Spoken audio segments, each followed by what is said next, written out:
Nuestra misión era, entrábamos caminando y volvíamos a salir caminando porque las mulas volvían cargadas. Nosotros sacábamos café, cacao, todo eso, algodón, todo sacábamos de las mulas. Mi nombre es Jorge Aníbal Pérez Osorio, pero el 16 de este mes cumplo 80 años. Yo nací en 1942. Mi papá se llamaba José Dulcio Pérez Hidalgo. Mi mamá se llamaba María Isolina Osorio Llanes. Y cuéntenos, ¿cómo usted inició en la arriería? Yo, a partir de lo que ya terminé la escuela, a partir de eso ya me fui con mi papá a trabajar juntos con él, con las mulas que él tenía. Comencé desde los 13 años hasta los 28 años. Ya ahí se acabó la arriería. Primeramente se nos acabó el trabajo ya al Tena, porque entró la carretera la Puyo-Napo. Entonces ya llegó, la Puyo-Napo llegó hasta el Tena. Y del Tena, pues un chaquiñán que había, por ahí ya metieron unas camionetas. En las camionetas se cargaban del Tena a Archidón, a vuelta ya los víveres, todo eso. Entonces para nosotros ya se nos acabó ese trabajo. Ahí sí ya venimos para acá y nos arrumamos todos en el Cantón Quijos, para Borja, el Chaco. Para allá nos amontonamos nosotros a llevar víveres y a cambiar con naranjilla y sacar naranjilla vuelta para el mercado a Quito. Tumbaco era una tierra de arrieros porque era el único arte, el oficio que se compraba sus animalitos, sus mulitas, para poder trabajar y percibir un medio más al diario para la familia. Eso era la arriería. Entonces no dependíamos de nadie, dependíamos de nosotros mismos, desempeñábamos nosotros mismos como trabajadores propios de nuestro oficio. Madrugábamos, salíamos a la 1, 2 de la mañana y se salía con las mulas cargadas ya. Dormíamos en Cuyuja. De Cuyuja llegábamos a un tambo que era en el Bermejo. Había sido un tambo del Estado, de las tropas. Tenían ahí un tambo, tenían otro tambo en Cosanga, otro tambo tenían en Urcusiqui. A esos tambos avanzábamos nosotros a llegar a dormir. Ahí dormíamos y seguíamos el viaje. De aquí avanzábamos a Cuyuja, de Cuyuja íbamos al Bermejo, del Bermejo nos íbamos a Hondachi, de Hondachi nos íbamos al Tena, llegábamos al Tena. Del Tena vuelta cuando teníamos carga al Misahuallí, al siguiente día nos íbamos a dejar en el Misahuallí la carga. Y ahí regresábamos vuelta a recoger carga en Archidona, a recoger café, cacao, algodón, para venir vuelta cargado en las mulas. Nosotros andábamos para allá cada 15. Llegábamos, descansaban las mulas 12, 13 días, todos los jueves ya nos enrumbábamos nuevamente.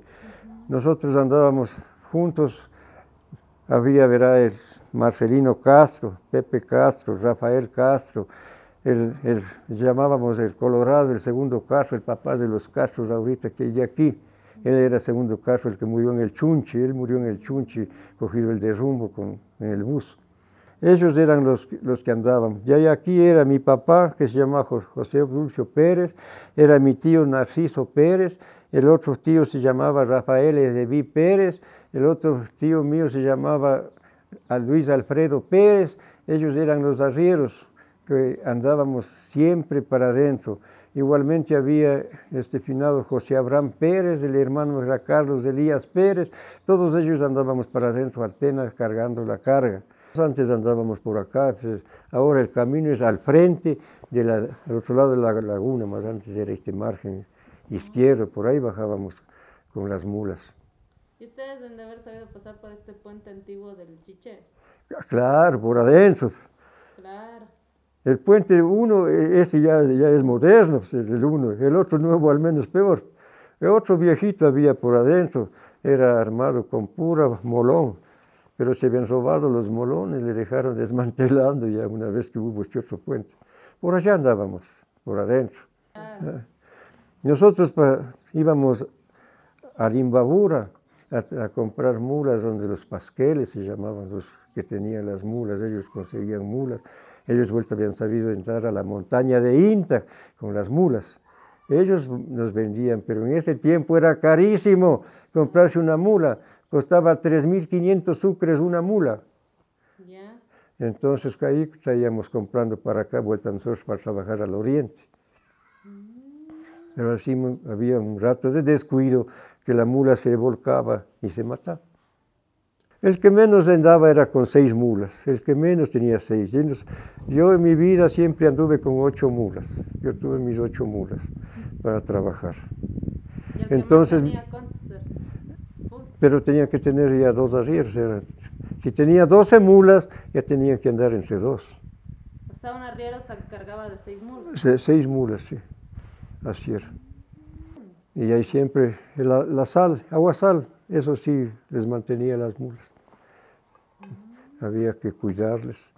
Ya se venía acá que se les tenía de repente en la pesebrera, era con alfalfa. Y de nuevo, como le digo, a botar arriba al páramo. Ahí se les soltaba en el páramo, ahí se engordaban bonitos, rapiditos se engordaban ahí. Claro, más caro era una mula, más caro. No le digo que valía 3.500 sucres, valía. Si usted una hectárea de terreno compraba en 2.000 sucres. El trabajo era para nosotros. Vea, de aquí me iba yo caminando al páramo de Pichaná para ir a buscar las mulas y bajar. Pichaná. ¿Y dónde es un sector? Subiendo por Pifo, por Sixipamba, por ahí para arriba, Pichaná. Lindera con la hacienda de Sixipamba, lindera la hacienda de Pichaná. Allá iba. Ahí sí se veía a los cóndores, había lo que quiera. Nosotros llamábamos los huiches.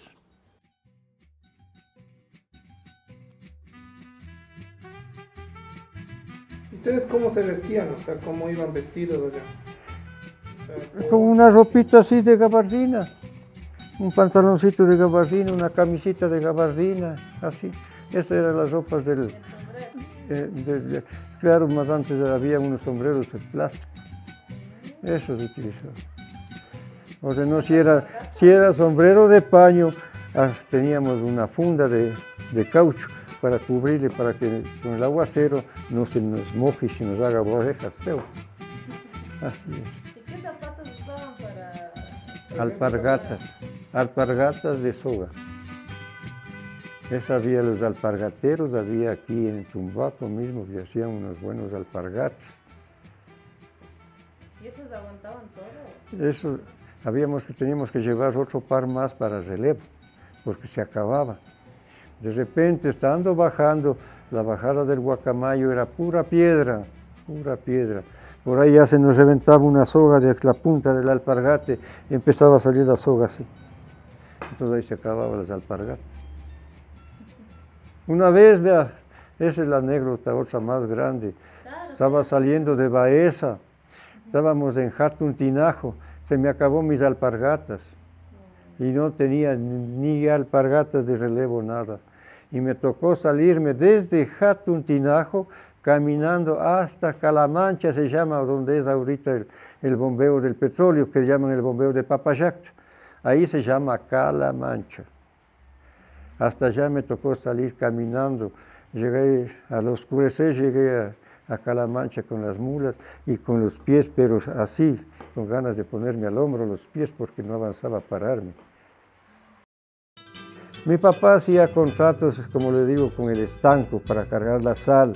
Hacía el contrato con la Shell, tuvo con la Shell que llevaba las cosas para los que trabajaban buscando el petróleo. Los estancos había sido en donde todo lo que era prohibido para la gente que pueda tener negocio, así como el sago. Entonces es contrabando. Y la sal en grano igualmente había sido un contrabando si alguien tenía un quintal de sal. Entonces eso todo manejaba el Estado. Entonces llamaban a mi papá, Fernando Gordón se llamaba el que trabajaba en el estanco aquí en Quito. Él le llamaba a mi papá para darle los contratos de sal. Le mandaban a dejar 200 sacos de sal para que transporte al lomo de mula. La mula cargaba solo 2 quintales, no cargaba más. Entonces mi papá tenía 12 mulas. Con esas 12 mulas llevábamos ya y vuelta. Todos los que querían cargar eso se pegaban a mi papá para ayudarle a llevar la sal. Igualmente tenía contrato para cargar el cemento. Nosotros cargamos el cemento, asimismo hizo el contrato para cargar el cemento y el hierro para el puente que... Hay en Cosanga todavía el puente de las mulas. Todavía existe ese puente. Vea. Y cuéntenos más o menos cómo era la ruta que hacían. ¿Salían de Tumbaco? ¿Cómo iban? Y cómo... Ya le digo, Tumbaco a dormir a Cuyuja. De Cuyuja a dormir al Bermejo. Del Bermejo nos íbamos a dormir a Hondachi. De Hondachi llegábamos al Tena. 4 días era hasta el Tena, pero bien jaladitos todos los días trabajados.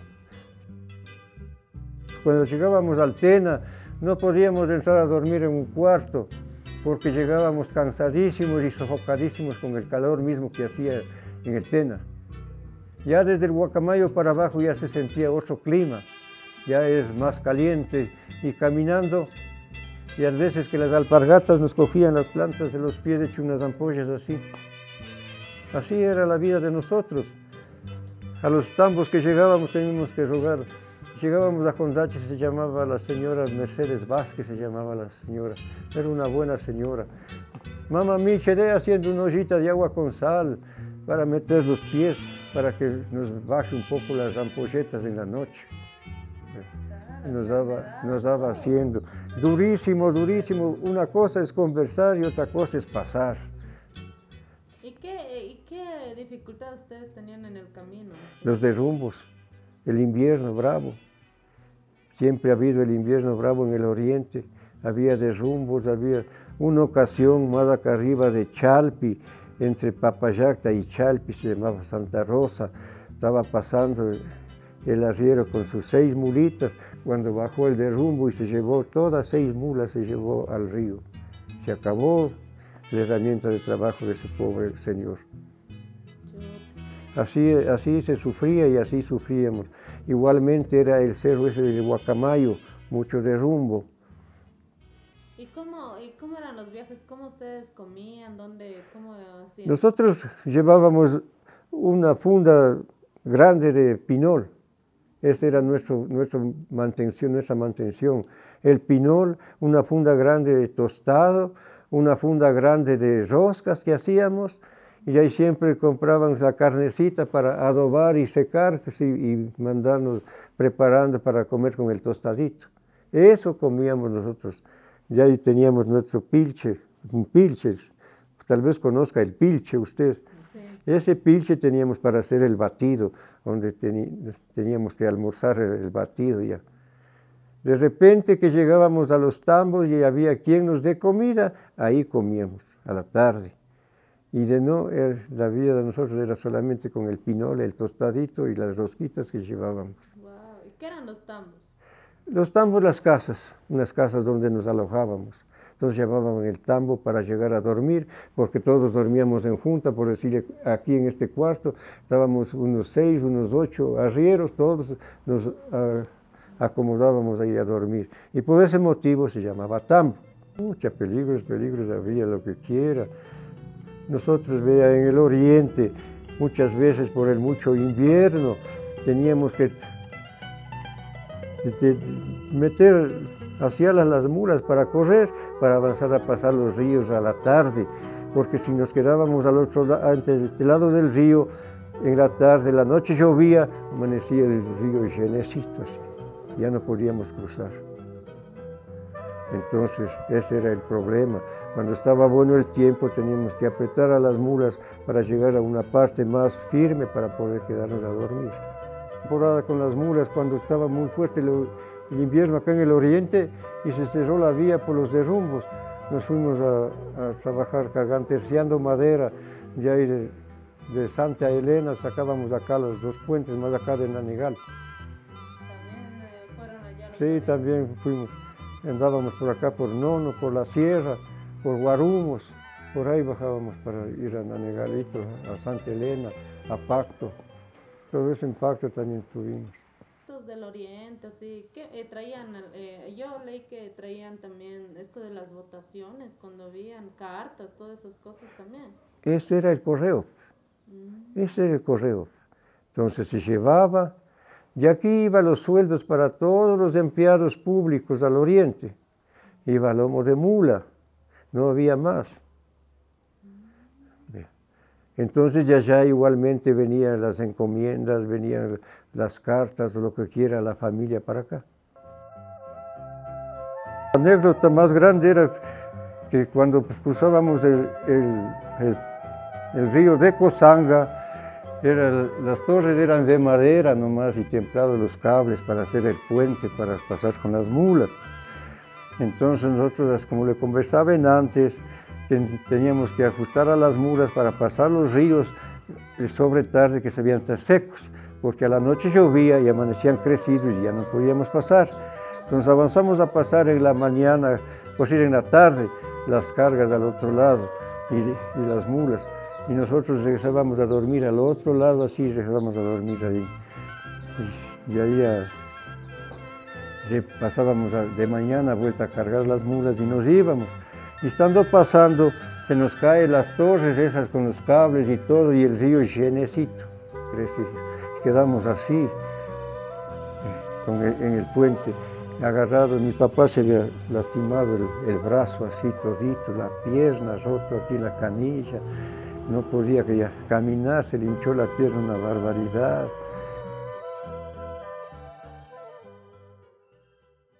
Estas son las evidencias de todo el trabajo con las mulas, ¿no? Estas son las herraduras para los caballos más grandes. Estas eran las herraduras de las mulas más pequeñas. Vea. Estos son los clavos que utilizábamos nosotros aquí para poner las herraduras en los cascos de las mulas. Vea. Clavábamos con esto a ambos lados, 3 a cada lado, entonces quedaba seguro. Vea. Entonces, esta era la manera, igualmente este otro.